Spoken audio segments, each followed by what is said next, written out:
Le sommet de l'OTAN touche à sa fin ce mercredi.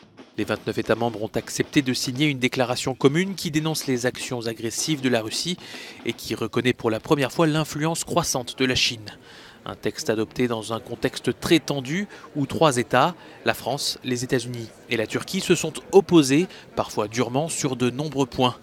L'unité de l'OTAN semble n'avoir jamais été aussi fragile.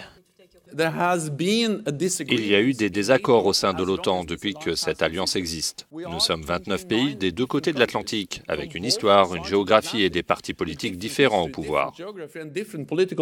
La force de l'OTAN réside dans le fait que nous parvenons toujours à surmonter ces différences. Nous avons toujours réussi à surmonter ces différences et à nous unir autour de notre objectif clé, qui est de nous défendre. Le président français Emmanuel Macron a été au cœur de ces tensions, en s'opposant tantôt à Donald Trump, tantôt à la Turquie, en jouant le rôle de leader de l'Europe. Il est donc important que les Européens se réengagent. Nous le faisons depuis 2 ans, à travers la structuration d'une Europe de la défense, et nous devons l'assumer au sein de l'OTAN. Et là, je le dis de manière extrêmement claire, ça n'est pas une alternative à l'OTAN, mais c'est un pilier au sein de l'OTAN.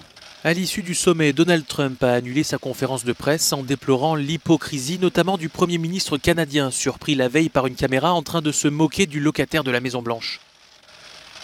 Le président américain a également dénoncé la dépendance de certains membres de l'Alliance Atlantique vis-à-vis de Washington et leur contribution trop faible à son budget.